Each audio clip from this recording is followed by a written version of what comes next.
Had I married, I wouldn't have remained married because it takes a very different kind of person to put up with all of this. Separate her life, that's her life, this is my life. And so being able to respect who she is and also respect who I am gave me the opportunity. Gay. What do you say? Well, I have said we are not gay enough times. I'm not lesbian. I'm not even kinda lesbian. And the reason why it irritates me is because it means that somebody must think I'm lying. That's number one. Number two, why would you want to hide it?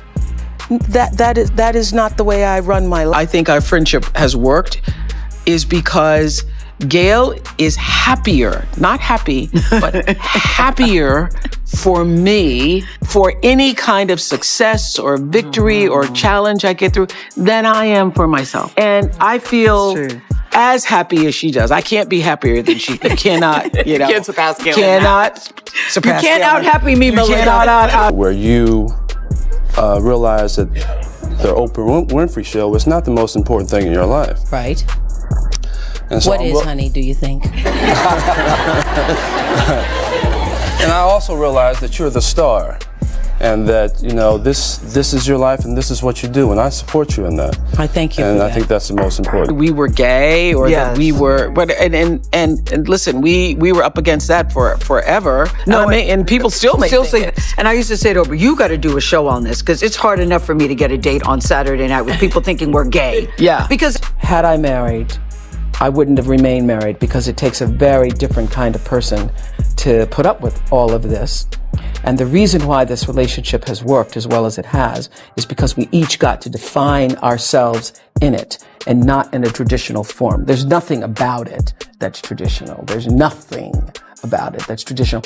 Although you would be surprised, since I know you're looking for something, you would be surprised that, you know, the past few days I've been meeting at my house. I would stop in the middle of the meeting, make Stedman dinner, take it to him in his office, and then go back to the meeting. Everybody's like, whoa, look at the little lady in the house. You see what? You really want to be a nice home bird wife. No. don't you? That's not what I want to do. I want people who want that for themselves. That's what they should have.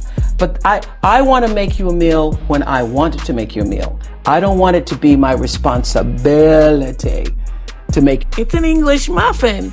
So he is delighted with anything that I make. So my favorite date night is to make him black-eyed peas and cornbread as a surprise for dinner.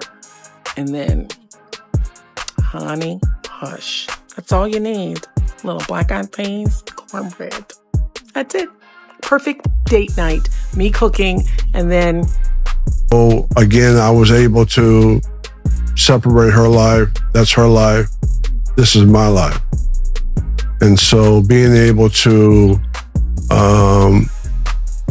respect who she is and also respect who I am gave me the opportunity to figure out how to do what I'm doing right now, which is to teach what I learned, which is I didn't know who I was. So to be able to teach that within myself and now teach it to the world, that's a pretty phenomenal thing, I think. Yeah. Is be able to use those lessons as a way to help other people learn what I learned. Yeah. And I think she's doing the same thing. She's doing the same thing in her work. And she's trying to empower people. So we're in the same line of work. You know, she does it on the air with television and communications and all of that. I'm doing it on the ground. But the commonality is we're trying to empower as many people as possible. And ourselves. What if everything we think we know is incomplete?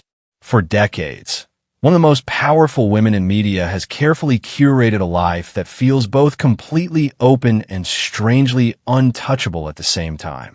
Every interview, every appearance, every carefully chosen word has built an image of control, clarity, and truth. But what happens when a tiny slip, a passing comment, or even a subtle contradiction starts to poke holes in that narrative? Because lately, people have been revisiting old clips, dissecting long-standing dynamics, and asking a question that just won't go away. Not because of one viral moment, not because of one scandal, but because this conversation has been simmering for years. And the more people look, the more they feel like there's something just beneath the surface that hasn't fully been explained. What's interesting is that this isn't a rumor that's been ignored or left to grow in silence. It's actually been addressed directly, repeatedly, and sometimes with visible frustration. Both women at the center of it have pushed back firmly and clearly, shutting down speculation and making it known that the narrative being spun doesn't reflect their reality. But here's where it gets complicated. Instead of putting the conversation to rest, those denials seem to add fuel to the fire. There's something about the tone, the repetition, the sheer persistence of having to clarify over and over again that made people lean in even more. It stopped being just about what was being said and started becoming about how it was being said. Why does this rumor keep coming back? Why does it seem to follow them no matter how many times it's addressed? And more importantly, why are people still not convinced? At the center of it all is a friendship that has stood the test of time in a way that few relationships, platonic or otherwise, ever do. We're talking about a bond that began decades ago, back in the early days of their careers, when they met in a newsroom and formed a connection that would only grow stronger with time. Since then, they've been inseparable, supporting each other through career highs, personal challenges, and everything in between. They speak about each other with a level of admiration and emotional closeness that's rare, even among the closest of friends. And that's exactly what has people talking. Because while deep friendships absolutely exist, the intensity, longevity, and exclusivity of this one has made people pause and ask, is this just an unbreakable bond? Or is there something more layer behind it? It's not just the closeness. It's the way they describe each other, the way they prioritize each other, the way they seem to exist almost as constants in each other's lives. But then, just when people think they've figured out the dynamic, another piece of the puzzle enters the conversation. One that has been there all along, yet somehow never fully examined. A relationship that, on paper, seems straightforward, but in reality raises just as many questions. We're talking about a partnership that has lasted over 40 years, 4 decades of commitment, loyalty, and consistency. And yet, despite all that time, there's no marriage, no traditional milestones, no children tying things together in the way society often expects. It's a relationship that exists outside of the usual framework. And while that alone isn't unusual, the contrast between its longevity and its unconventional structure is what keeps people intrigued. Why maintain something so long without formalizing it? Why choose a path that deliberately avoids the traditional markers of commitment, especially when those options were always available? The answer, at least publicly, has always been rooted in a clear and consistent philosophy. Over the years, there have been multiple moments where this perspective has been explained in detail, an intentional rejection of traditional expectations, a desire for independence, and a belief that love doesn't have to fit into a predefined mold to be real. The idea is simple. Define the relationship on your own terms, not based on what society expects. It's a narrative of empowerment, of choosing freedom over obligation, of maintaining individuality within a partnership. And for many, that explanation makes perfect sense. But for others, it opens up an entirely different line of questioning. Is this truly about redefining love and commitment? Or is it a carefully constructed framework that allows for something more complicated to exist without scrutiny? And this is where things start to get messy, because once public curiosity reaches a certain level, it doesn't just stay grounded in facts. It evolves into theories, interpretations, and speculation that take on a life of their own. One of the most talked about ideas is the concept of a lavender relationship, a term that's been used historically to describe partnerships that exist publicly for one reason while privately serving another. To be clear, this is not a confirmed reality, but rather a theory that continues to circulate in online discussions, fueled by the unique dynamics people have been observing for years. Social media has only amplified this, with users dissecting interviews, comparing timelines, and pointing out perceived inconsistencies. Some dismiss it entirely, seeing nothing more than a strong friendship and a non-traditional relationship. Others aren't so sure, arguing that when something doesn't quite fit the expected narrative, it invites deeper questions. And that's exactly where we are now, caught between what's been said, what's been shown, and what people believe might still be unsaid. To really understand why this conversation refuses to fade, you have to zoom out, because this was never just about one person or one relationship. It's about the era that shaped the narrative in the first place. There was a time in the entertainment industry when being open about your identity could cost you everything: your career, your endorsements, your public image overnight. And that wasn't an exaggeration, it was the reality. We've seen it happen before, where even the suggestion of being anything outside the norm triggered intense scrutiny, media frenzy, and in some cases, outright career damage. When Ellen DeGeneres came out, the backlash wasn't just loud, it was industry-shaking. Shows were canceled, opportunities disappeared, and suddenly her personal life became headline news in a way that overshadowed her work entirely. And she wasn't alone. And Hetchy, who was in a relationship with Ellen at the time, faced intense professional consequences, with roles reportedly threatened and public perception shifting almost overnight. Even Jodie Foster, widely respected and admired, kept her private life guarded for years, navigating a system that didn't exactly reward openness. So when people look at Oprah's journey, they're not just looking at her choices in isolation. They're placing them within that same cultural framework. The question becomes less about what is she hiding, and more about what was she navigating. Because if the industry historically punished authenticity in this area, then choosing privacy or even crafting a narrative that felt safer starts to look less suspicious and more strategic. And that's why this rumor has such staying power. It taps into something bigger than curiosity. It taps into a history of image management, survival, and the unspoken rules of fame. Suddenly, what seemed like gossip starts to feel like a piece of a much larger puzzle, one that goes beyond any single relationship and into how public figures have had to exist within systems that weren't always built to support them. But just when you start to view everything through that lens, another layer pulls you right back into the personal.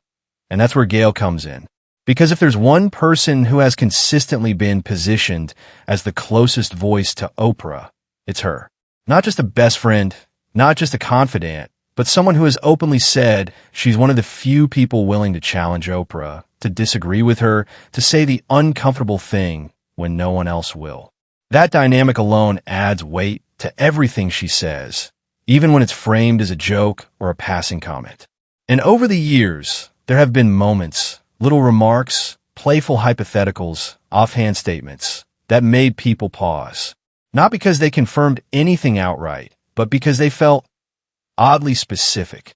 Like when humor starts to sound just a little too intentional, or when a joke lands in a way that makes people wonder what's underneath it. And that's where the tension quietly builds. Because if Gayle is the truth teller, the one who doesn't just go along to keep the peace, then how should people interpret those moments? Are they just harmless banter between two people who know each other inside and out? Or are they glimpses of a more complicated dynamic that only they fully understand?